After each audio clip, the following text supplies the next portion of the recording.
Абылайдың жас кезі. Сұлтан атанып, ел билігіне енді ғана араласып жүрген уақыт. Енді ғана қолға үйреткен көк балағатты тұлпармен аңға шықпақ болады. Бірақ қапияда жоңғарлардың қалың қолына тап болып, тұтқынға түскен екен. Осы уақыт ішінде көк балақ та сұлтанмен бірге тұтқында болған екен. Білесіз бе, кейде маған қазақтың күйі де ұзақ уақыт тұтқында болғандай көрінеді.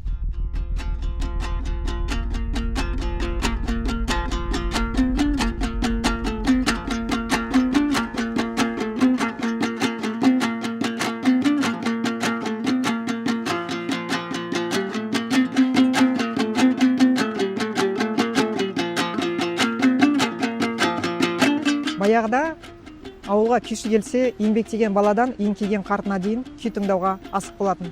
Нағыз мереке осы еді ғой. Алайда совет жүйесі күй мен күйшіні құшағын айқара ашып қабылдай қойған жоқ. Бойын үрей мен мұң меңдеген жұрт есік терезесін тұмшалап, тығылып күй тыңдайтын кезеңдерде болған тарихымызда.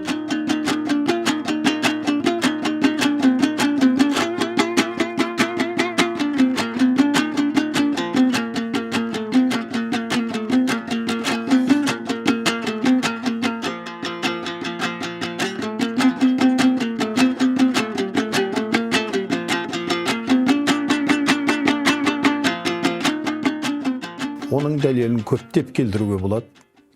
Әншілердің, салферлердің, күйшілер менен жыршы жырауларды қудалау бұл сол кездегі отарлық саясат тұрғысынан халықтың рухын өшірудің бірден бір жолы болып саналды. Жыраулар, ақындар қоғамдағы барлық ақыл, ой, көзқарастары тілінен төгіліп, жыр болып, терме болып, дастан болып өріліп жатты. Сондықтан да олардың үнін шығармау үшін бірден бір жолы оның репрессиялық тұрғыдан көздерін жою болатын. Бұл жұмыс жедел жүргізілді және қарқынды жүргізілді. Тұрмағамбет ақынды ең бірінші 33 жылы вредитель дейтін колхоз ұйымдастыруына қарсы үгіт жүргізілді деп түрмеге салды.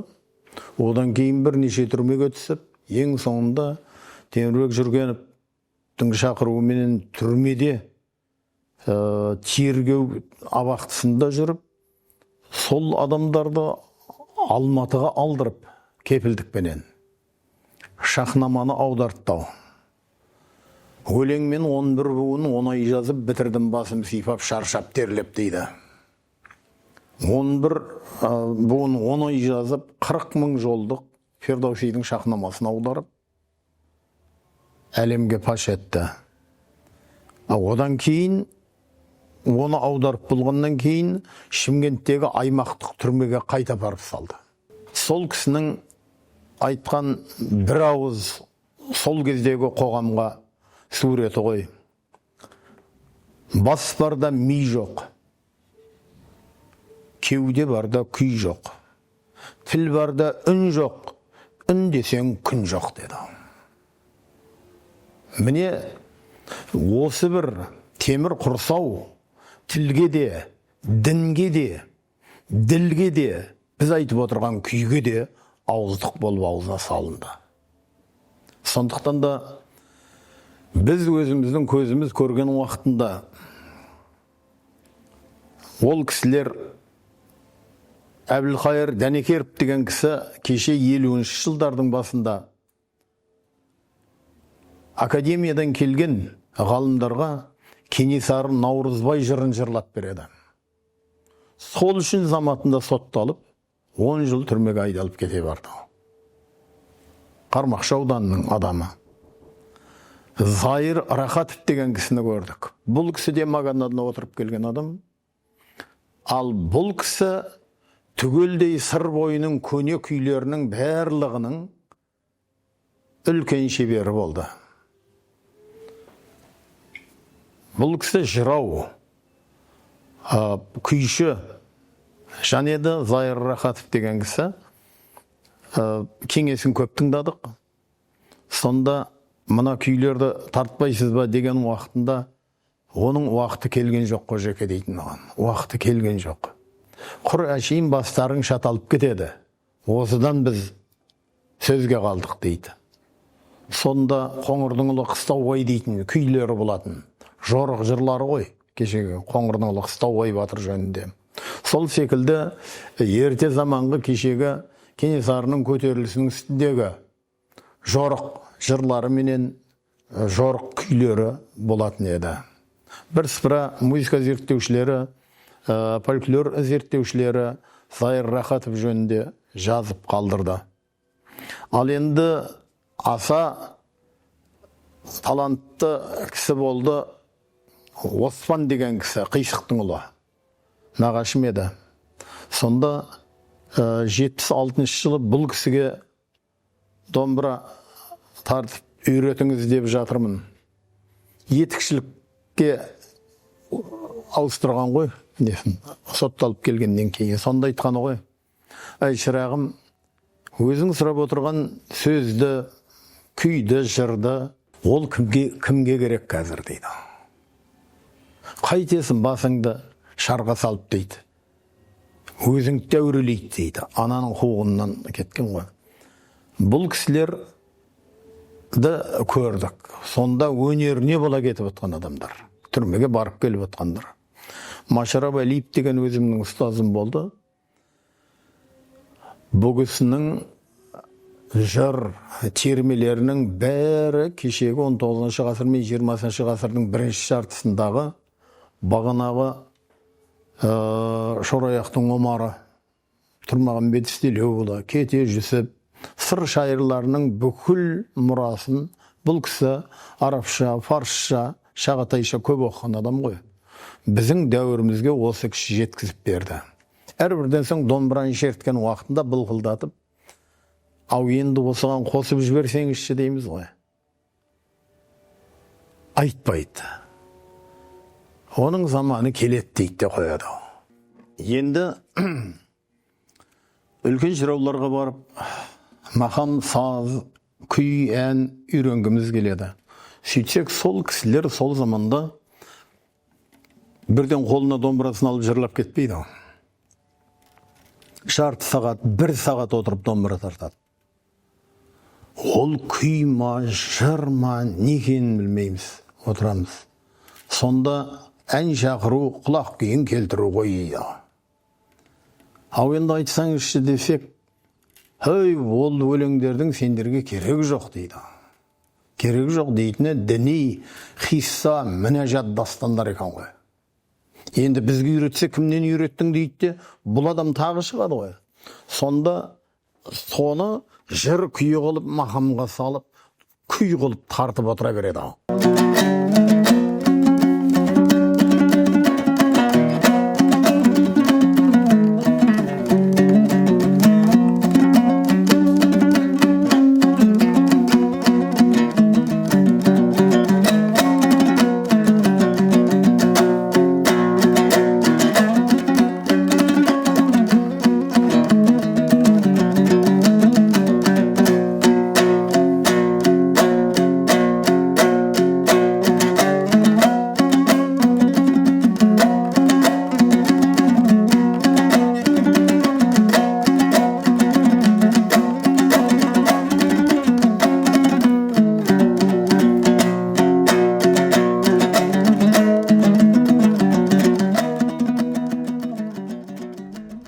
тарихын зерттеп жүріп, Арынғазы күйі туралы бір қызықты деректі тауып алдым.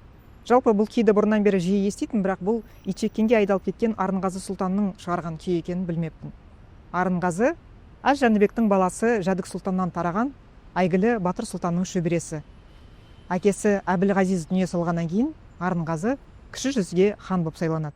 Арынғазы хан тарихи деректер бойынша 1783 жыл туылып, 1833 жыл қайтыс болған деп айтылады, тарихи деректер бойынша.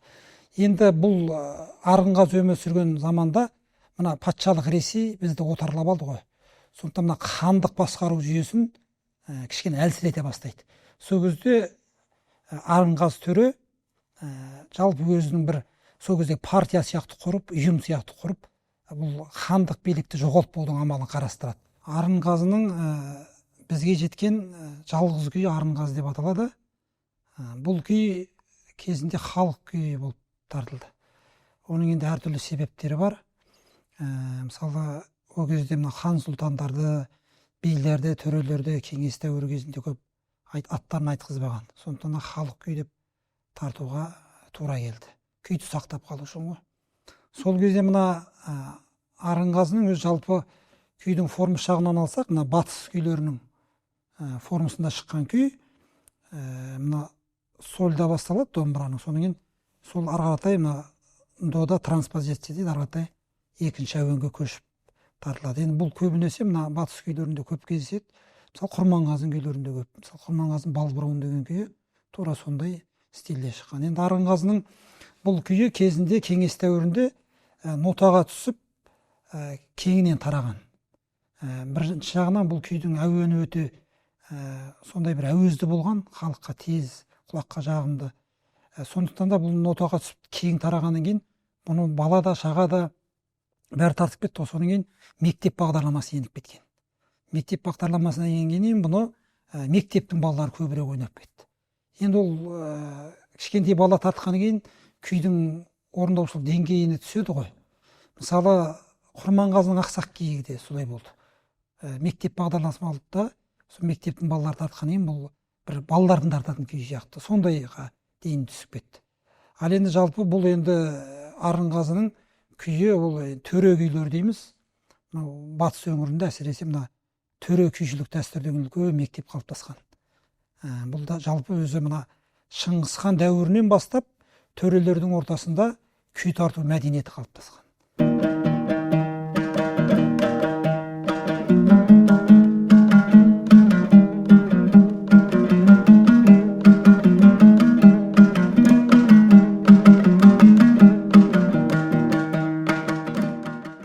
Есіл ердің сүйегі бүгінде Калуга топырағында жатыр.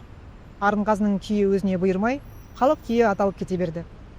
Совет кезеңінде де Арынғазының атын атауға бейіл болмай, күйшінің өзін де күйдің тарихында құртып, күй үйренетін бала шағаның қол ұстартар күйіне айналдырып жіберді. Мұндай жағдай неліктен болды? Күйдің авторларын атамау дейтін саясат басталды. Себебі қоғамда бай мен кедей, содан кейін ақ пен қызыл деген сияқты жағдай болғаннан кейін жаңағы қоғамдағы әртүрлі талантты адамдардың көзқарасы кеңестік мәдениетке, кеңестік мәдениеттің саясатына сай келмеген үшін авторлары аталмады. Көптеген күйшілердің аттары аталмады. Мысалы, қазір біз айтып жүрген Қыздарбек, Сембек, Әбди, Мақаш, Итаяқ деп жүрген күйшілеріміз аттар аталған жоқ. Кейбір күйлердің шығарушыларына ғана емес, күйдің өзіне де тыйым салған замандар болды. Сондықтан сол тыйым салған күйлер өзінің әуенінің, сазының, сарынының әдемілігіменен бәрібір ұрпаққа жалғасып отыр. Бірақ жалғасқанда қалай жалғасты? Ол басқа біреудің, яғни орындаушының, не жеткізушінің атынан авторлығымен кете бастаған. Солай тіркелген жағдайлары болды. Бұндай жағдайлар біздің ұлы күйшілеріміздің де басында болды. Әсіресе мысалы Тәттімбет, Дәулеткерей, Құрманғазы күйлері біздегі. Осы күйлердің арасында бұрыннан келе жатқан халық күйлері. Ежелден тартылып келе жатқан күйлердің көбісі осы жаңағы кейінгі орын жеткізушілердің жаңағы хабарлауыменен жаңа белгілі бір тұлғалардың күйлеріне айналып кетті. Мысалы ретінде айтайық, сөзіміз жай болмасын. Мысалы Жарқын Шәкәрімов деген біздің атақты зерттеуші ғалымымыз болып, ол Мәскеудің архивінен Әбікеннің күйтабағын тауып алып келді осында, қазақ жеріне. Бұл, ұмытпасам, сол 75-ші жылдардың мұғдары. Сол кезде Әбікеннің күйтабағы алға шыққан кезде, мысалы көптеген теріс бұраудағы күйлер, Азамат Қожа, Бозайғыр сияқты күйлердің көбісі Әбікеннің тарабынан халық күйлері деп жазылған еді. бертін келе бұлардың бәрі тәттімбеттің күйлеріне айналып кетті. Бұл біздің мына бергі заманда. Сол сияқты жағдайлар өте көп болған. Басқа күйшілердің басында да болған. Күйшілерді біз айттық, репрессиялады, жаңағы алдыңғы эпизодтарда айтылғандай 30-ға жуық күйшіні бір өңірден атып тастаған деген сияқты. Күйлердің өзінде қудалап біраз репрессияға ұшыратып, атауын да өзгерткен, кейін тіпті күйлердің өзін тартуға да тыйым салған. Сонымен толығымен тарихтан өшіруге тырысқанда, менің сұрағым соншалықты бұл күй несімен қауіпті совет билігіне, жалпы коммунистік жүйеге? Менің ойымша бұл жерде совет одағына ғана қатысты емес, жалпы мынау колонизатор мемлекеттерді алып қарайтын болсақ, империя болған кезіндегі, мынау Британ империясы, Испания корольдік болып тұрған кезде, одан кейін мынау Португалия, Франция, бұл мемлекеттердің барлығы өздерін держава ретінде көріп, жаулап алған мемлекеттердің барлығында дерлік, сол мемлекеттің тілінен бастап, діліне дейін, тарихына дейін қайта жазу, қайта қарау деген процесті толығын жүргізген. Совет одағы да дәл сол жолмен жүрген. Музыкаға қатысты жалпы қарайтын болсақ, біз көп жағдайда пропаганда деген кезде ең алдымен көз алдымызға газет, журнал, кітап, текст түріндегі немесе кино келеді. Бірақ көп жағдайда біз мынау музыканың да масс коммуникацияның, көпшілікпен байланыстың, қарым-қатынастың бір медиумы түрі екенін ұмыт қалдырамыз. Мүмкін көпшілігіміздің музыкадан хабарымыз аз болғаннан кейін шығар. Дегенмен де бұл музыка көпшілікпен қарым-қатынас орнатудың, жылдам, сенімді, тез қарым-қатынас орнатудың керемет таптырмас жолы. Оны басқа колонизаторлар өте жақсы біледі, және оны қолданып та келе жатыр.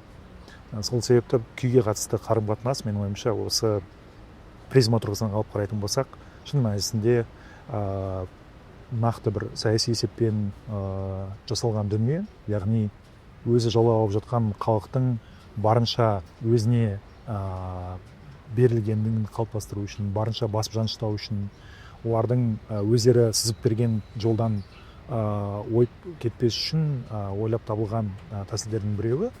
Және бір айта кететін жағдай, мысалы, Африканы жаулаған кезде Еуропаның елдері, Франция, Португалия, олар көп жағдайда өркениетті, тырнақшаның ішінде мәдениетті алып келу үшін жергілікті халықтың биін, ән күйін, өздеріне тән түрлі инструменттерді қайта стандарттау, өздерінің еуропалық стандартқа келтіру секілді жолмен жүрген.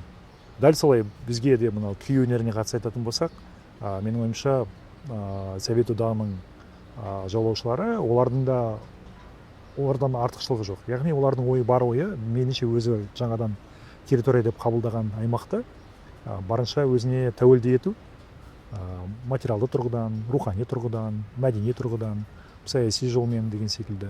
Сол себепті менің ойымша бұны осы бір бүкіл адамзат тарихында жүрген жаулаушылардың жолы деп атауға болатын шығар.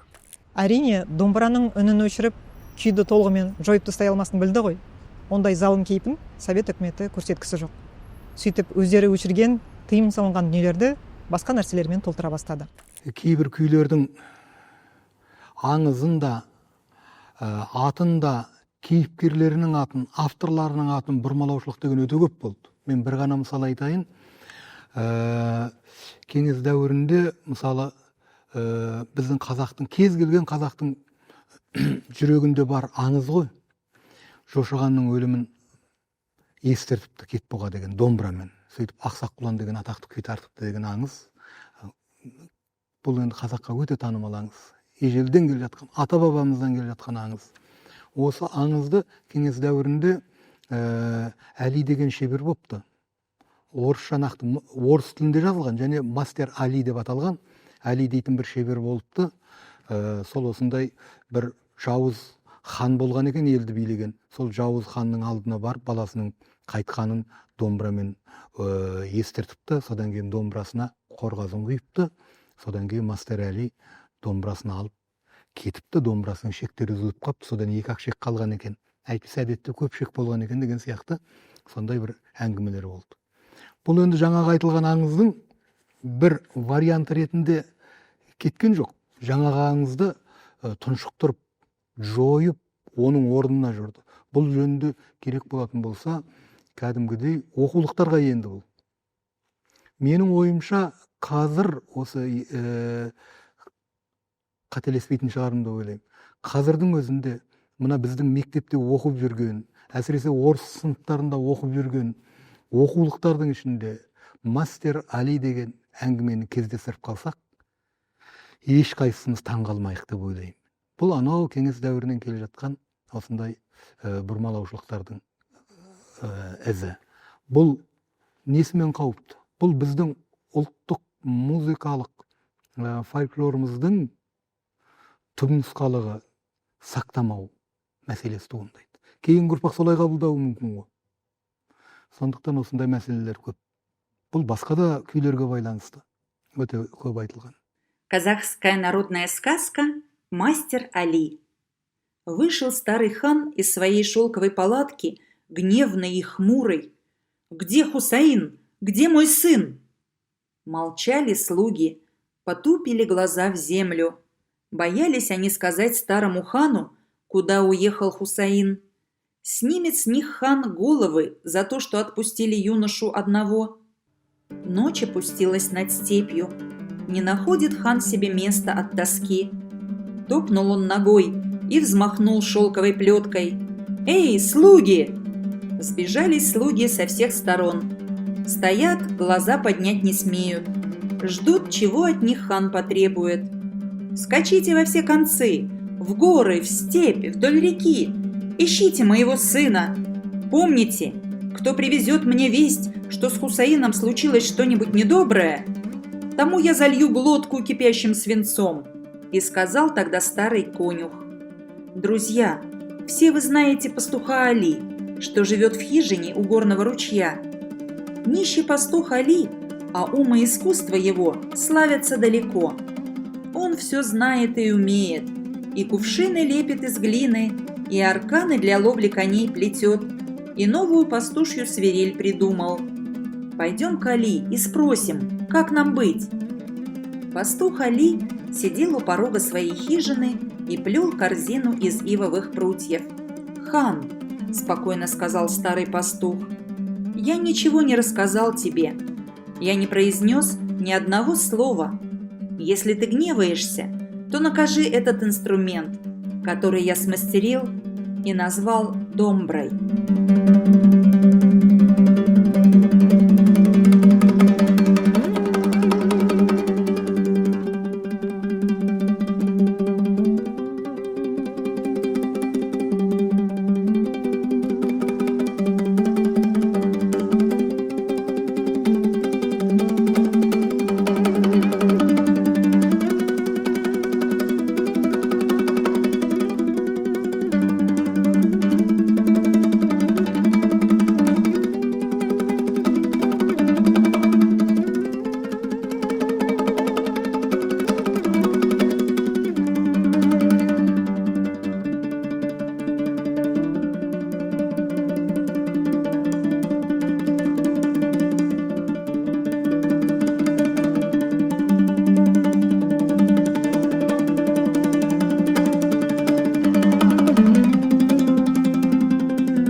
Ақсақ құлан күйінің бір нұсқасын жеткізген маңғыстаулық күйші Мұрат Өскінбаев еді. Маңғыстау өңірінде де күй мен күйшіні қудалау болды. 20-шы жылдардың соңында, 30-шы жылдардың басында адай көтерілісі болғанын білесіздер. Сол Тоқабай Құрмаш бастаған көтеріліске белсенді қатысқан күйші Шамғыл Ыбырайымов репрессияға ұшырап кетеді. Сөйтіп Архангельскке айдалып кете барады. Қилы замандар болып, мына адай көтерілісі басталып кетеді, мына 20 ғасырдың бас кезінде. Сол кезде Тоқабай Құрмаш деген бір банда аталған кісі бар екен. Ол енді банда дейтін себебі, мына кеңес үкіметіне қарсы шыққан адам ғой, сосын орыстар банда деп қойған екен. Ал сол кісінің бригадасының құрамында болдың деп, бұл кісіні Архангельскіге айдауға жібереді 3 жылға. Сол жақта болып, кейін бұл кісінің күйлерін тартқызбайды, орындатқызбайды. Бұл кісі өзі бұрынғы өзінен үлкен күйшілердің күйлерін жеткізгенмен қоймай, өзі де жанынан күйші қараған кісі. Ол қазір бізге дейін 6-7 күйі жетіп отыр. Өкінішке орай ол кісінің бастапқы кездегі күйлерінің атын біз қазір білмейміз. Ал қазір бізге ол кезең-кезеңмен күйлерінің аттары ауысып отырған ғой. Қазір мысалы мен орындайын деп отқан күй Шамғыл Ақжелең деп аталады. Ол кезінде партия деп аталған. Ал оның алдында ол басқаша болған. Өкінішке орай ондай дерек қазір қолымызда жоқ. Бірақ қазір осы күй Шамғыл Ақжелең деп аталады. Сол күйді орындап берейін, қабыл алыңыздар.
Өткен өтті, кеткен кетті тарих.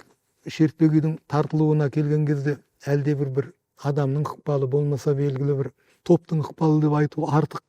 Себебі Совет үкіметінің кезінде жалғыз Шертпе-күй емес. Мынау Совет үкіметіне қарсы болған өлкелердің көбісінің әніне де, күйіне де, жырына да тыйым салынған заман болды. Арқаның күйлері болса болмаса Алашорданың мына Қаратаудың күйлері созақ көтерілісіне байланысты шыққан жағдайға байланысты тартылмады. Беріге дейін 75 жылға дейін тартылмады. Сол сияқты мына сыр өңіріндегі күйлердің өзі бері дегені тартыла бастады. Оған дейін рұқсат берілмейтін еді. Өйткені ол сыр бойындағы басмашылардың мұрасы деп ылғи былай тізімнен алынып тастап отыратын. Сол сияқты Жетісудың күйлері де солай. Жетісу ежелгі мынау Қожекенің мұралары, олардың өзі бері дегені тартылды. Онда да белгілі бір мықты мынау Базарәлі, Мүптекей, Берік, Жүсіпов сияқты, мынау Мұрат Әбуғазис сияқты, Мүсілім Әмзе сияқты мықтылардың, мықты ойшыл жігіттердің арқасында осындай күйлердің мектептері қайта келді деуге болады, қайта жаңғырды деуге болады.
1928 жылдарда советтік идеология кеңес заманында біздің қазақтың игі жақсыларының басына қара бұлт үйірілген уақыт болған. Қазақтың оқыған зиялыларын, қазақтың ілімді, білімді, діни ғұламаларының барлығын кеңестік идеологияға келмейтін болғандықтан жоғары жақтан тапсырма келген. Ленин қайтып болғаннан кейін Сталин мына ескі жүйенің бәрін құрту керек, жаншу керек, көнгенін көндір, көнбегенін құрт дейді. Сол тапсырмамен сырдың бойында ахундар мен ишандардың мектебі қалыптасқан.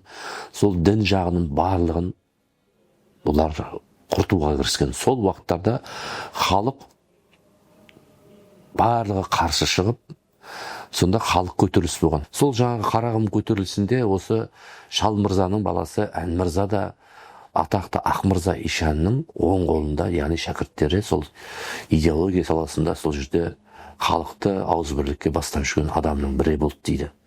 Сөйтіп Әл мырза сол жаңа ірі дүмпуге ілініп, кейін көтеріліс басып жаншылғаннан кейін Ақмырзаның өзін ұстап, денесін 12 бөлікке бөліп, сол уақыттарда сол жаңағы көтеріліс басып жаншылғаннан кейін не болғанда да бұлардың артына кеңес заманы түскеннен кейін бұлар елден кетуге мәжбүр болады. Қарақалпақ жағалап, тақта көпір дейді, қазір Қарақалпақстан жаққа, сол жаққа көшеді. 70-тен асып 80-ге таяп қалған Шал мырза атамыз сол жақта елді жинап, енді мынандай бас-басына тұрымтай тұсына дейтін заман болды. Енді амал жоқ, елмен қоштасып, сонда тартқан күй екен дейді, қоштасу күйі. Ал енді одан кейінірек те Шал мырзаның күйлері баласы жаңағындай Ақмырзаның қасында жүргеннен кейін, кеңеске қарсы көтеріліс жасағаннан кейін, оның әкесінің күйлерін тартуға кеңестік идеологияға рұқсат бермеген, тыйым салған. Мырзаның бірде-бір күйін айтуға халық қорқатын заман болды. Сол енді мына екі кісі, Елеукей Жалдыбай мен Құрақтың Досжаны советтік идеологияға жұмыс жасаған адамдар. Амалдың жоқтығынан. Өйткені неге? Мырзаның басына мынандай күн туғаннан кейін, ана ағасы Мырзаның күйлерінің көбісі Жалдыбайдың күйі деп, мына Қоблаш Жаймұратов деген кісі болған. Қазір айтырым оны, жаңа қоштасатын кезінде бір түнімен Жаймұрат немезілер немере ағайындары Жаймұратқа айтады: ай Жаймұрат, сен мына кішкентай балаңның күйді домбыра тартатын әуестігі бар екен, сол мына домбыраң балаңды ала кел, мен елмен қоштасам, таң ата біз көшеміз, үдере ел көшеміз, сондықтан балаң бойымдағы бар күйімді алып қалсын дейді. Сөйтіп Қоблаш ақсақал сол түні тартқан 16 күйді алып болған екен. Шал мырзаның атын айтуға болмайтын кеңестік, мына сіз тәуелсіздік алғанға дейін, 91-92 жылға дейін айтуға тыйым салғаннан кейін бұл күйлердің көбісі шәкірті інісі Жалдыбайға телінді, және күйді жеткізуші Қоблашқа да телінген кездер болды. Бірақ әр нәрсенің өзінің тарихын айтуымыз керек. Сондықтан бұл мырза Тоқта баласының күйі теріс қақпай. Цензура тек тыйым салу ғана емес.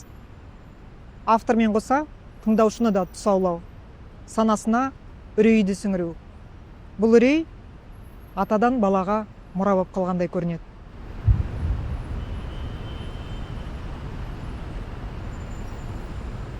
Негізі бағана айттым ғой, біз тәуелсіз осы Қазақстандағы музыканттарды қараған кезде сізді өте тәуелсіз музыкант деп санаймыз. Рахмет. Енді жалпы сіз Қазақстанда бізде қазіргі кезде цензура бар деп ойлайсыз ба? Және цензура қандай кейіпте болады? Әлде цензура жоқ, мүмкін музыканттар өздеріне өздері цензура жасай ма? Жалпы талқыланбайтын, айтпа дейтін тақырыптар бола ма?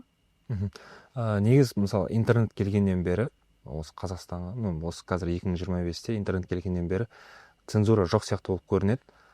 Неге? Өйткені андеграунд артистерге негізі билік мұндай қатты жаңағыдай қысым көрсетпейді. Өйткені оның ықпалы аз ғой. Өйткені аудиториясы аз артистіне. Мысалы, мен өзімді алатын болсам да, мен прям андай стадиондар жинамағаннан кейін көп ондай биліктің менде шаруасы жоқ. Егер мен ықпалым көп бола бастасам, мысалы, қазір егер сондай артистер болатын болса, ол кезде әңгіме басқаша болуы мүмкін еді. Сондықтан мен цензура бар деп ойлаймын әлі де.